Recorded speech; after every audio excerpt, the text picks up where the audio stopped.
Ladies, strong is sexy. So first things first, make sure that you hit that subscribe button before we do anything or go anywhere. If you are already part of the family, hey babe, but if you are just joining us, please don't forget to subscribe. Don't just watch the videos and go ahead like you ain't learned nothing. Happy Workout Wednesday, babies. Welcome back. If you're just joining us, my name is Shalonda, your personal trainer and life coach, teaching real people with real bodies how to get real results. This week, because I was dressed to do the photography for an up-and-coming project that I have coming to you all. If you're anything like me along this journey, trying to gain, maintain, or lose a couple pounds or body fat, then the next thing that I'm bringing to you all, you're probably gonna love, love, love, love, love.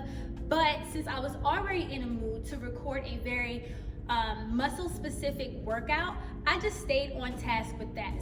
This week, I want to get a little bit more specific as I get into the pros and cons of having a split, or basically breaking up your week into working specific muscle groups on specific days versus having full body days that take up the entire week. I decided to take you all along on one of my leg days, which was what I was really recording a lot of my stuff for. But I wanted to show you all how I went from this to this.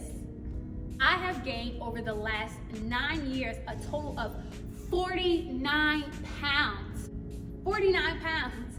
In the last 3 years, I have gained 25 of those pounds, so maybe there has not been a total of 49 pounds gained in the last 3 years, but in the last 3.5 years since I began actually weightlifting, that is when I gained the last bit of my weight. You all have heard me say this before. When you first begin working out, there is no need to complicate things by focusing on, I'm gonna do legs on Monday, I'm gonna do chest on Tuesday, I'm gonna do back on Wednesday. Having a split isn't as important as building an entire foundation that helps you grow, which is why we ran a 6-week program that built your entire foundation. So if you choose at this point to focus on specific muscle groups, now the pros and cons to me of having a split is just being more specific and giving the muscle, like specific muscle groups, more time under tension. So whereas I would spend 1 hour of my day working out my entire body, I would now focus specifically on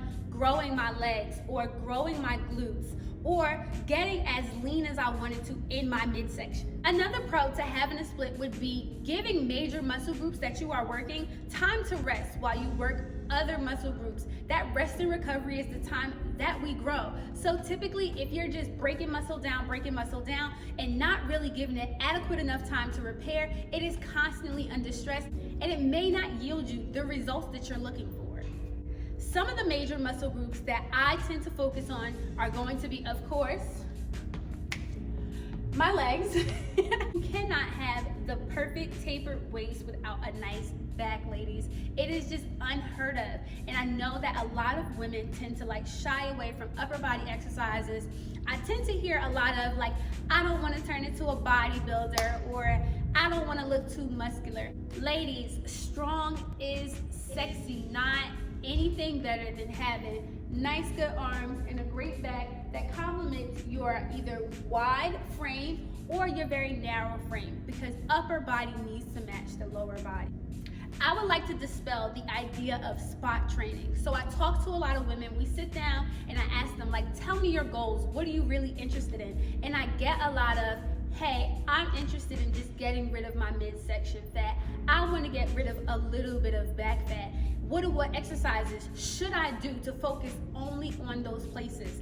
Let me tell you something. You did not gain weight completely one section at a time. So the fat didn't specifically target your midsection. It didn't target your lower back, your upper back, or any of those sections.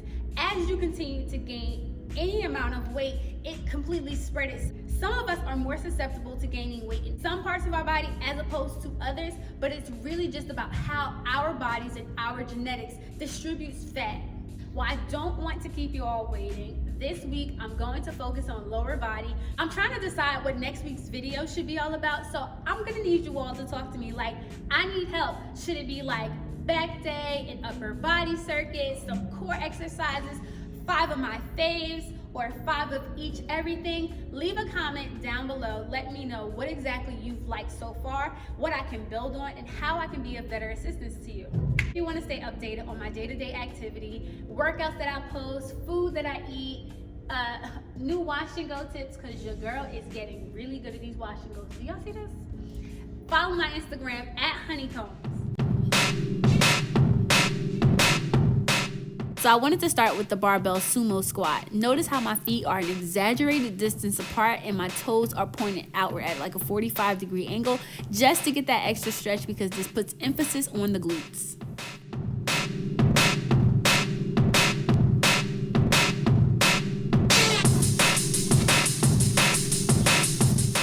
So I added the platform to my deadlift so I can get a little extra extension in my hamstrings. This is now considered the deficit deadlift. Notice how I do not lose the form. My head continues to follow my body and I still drive through the heels while squeezing the glutes. I use this close stance squat to target my quads at this time. I wanted to add some emphasis on my gluteus medius and get it activated, which is why I have the band above the knee.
I completed this 6-exercise circuit a total of 5 times. You're going to complete 12 reps per exercise with 30 seconds of rest between each exercise. And at the end, maybe you should take 90 seconds to recover before you start that next round.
For watching this week. I hope to see you all next week. I hope you leave some comments down below so that I know exactly what to bring to you next week. I'm sweating.